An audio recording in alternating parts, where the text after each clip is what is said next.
Well, in today's Money Monday, the pandemic forced many people into retirement early, maybe even before they were ready. But how can they keep up the standard of living that they've grown used to? Well, we got Kyle Wingfield from Finley Alexander Wealth Management to break it all down for us. How are you?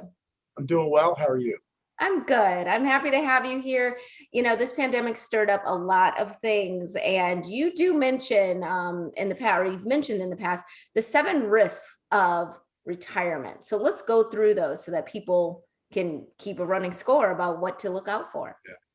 Yeah. So the first two risks that stand out are market risk and then tax risk.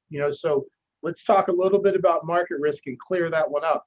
Volatility, the market going up and down, is not risk. It only becomes a risk when now you're going to take some of that money that's in the market that you were growing or whatnot, and you're going to take income out or take money out of that account.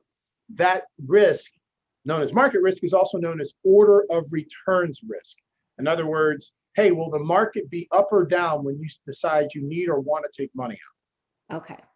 All right. So that you often say you don't go to the casino with your mortgage payment. It always makes me laugh, but it's true. So why would you go into the market with money you can't afford to lose? So that's sort of what you're talking about here. Yeah, I think what happens is, and it makes sense. You're accumulating money for 20, 30, 40 years while you're working, right? So as you're trying to grow it the best you can, the stock market's probably one of the more efficient places to do that.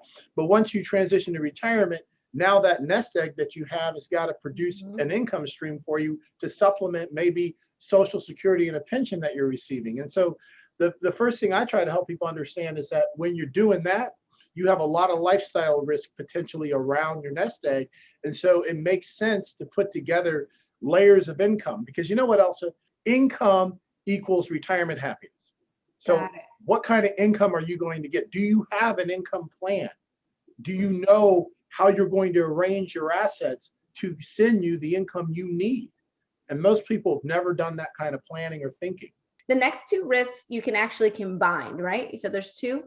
Yeah, there's 2. So we did market risk, tax risk. Now we've got rising cost of healthcare, and then long-term care or catastrophic illness risk. Yeah. Okay, so first of all, let's break it down in what I call regular speak. Rising cost of healthcare. Hey, listen, pills, prescriptions, and going to see the doctor on the regular. Right? I read a statistic somewhere, says a married couple, a life partner couple, they need at least $250,000 set aside for the next 30 years just to cover that.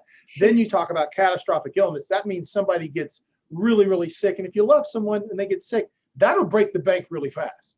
If you need help, like let's say you have memory care, dementia or something like that, anything above the neck. So below the neck, the statistic says you'll be around 2 or 3 years if you lose 2 activities out of 6 of your daily living. Above the neck memory care, they say 10 to 14 years. When you start to need round the clock care, that can get as expensive as 12 to 16,000 bucks a month. So my question for you then, is it a good idea to get some of these insurance policies, or maybe that's not the right term, but there's something that you can save for this in advance? Right. So yeah, there's long-term care insurance. There's all different kinds of opinions about whether you should get some or not get some. The premium can get really expensive and can continue to rise. And that's what people are experiencing now. I will say this. There are a lot of innovative ways in which you can cover catastrophic illness risk in a very efficient way and not break the bank. And I think that's the method of thinking I want to share with folks.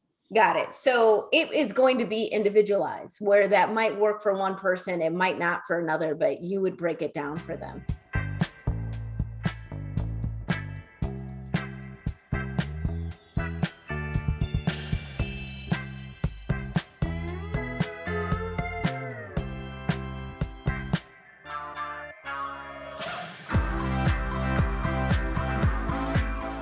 The last risk that so many families learned firsthand this year, unfortunately, is that premature death risk. So touch on that.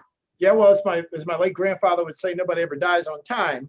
But the idea of premature death risk is saying, okay, look, do you have all your affairs in order, all the legal documentation in order? Because, think about it like from this perspective. You know your username and passwords, hopefully, but do the people that'll be left behind, do they know where all of your stuff is? Is it organized, or is that going to be a burden, right? Can you imagine losing somebody and then you don't know all their different accounts, you don't know what the username or password is, there's no power of attorney, there's no there's no TOD or POD or any of this stuff, and it just can become a nightmare overnight and stress people out. So make sure you're doing that part. It doesn't take a lot. We've got a list on our website of getting organized, and it goes through all the things you probably know you should get, and then all the things you're like, wow, I didn't realize that. Let me pull that together.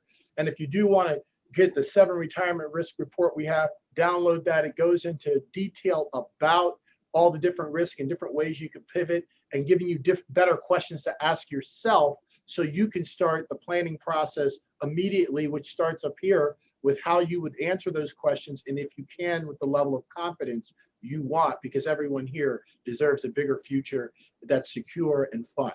Absolutely, Kyle. We appreciate you being here, and we'll be right back with more Midday Maryland right after this. Stay tuned.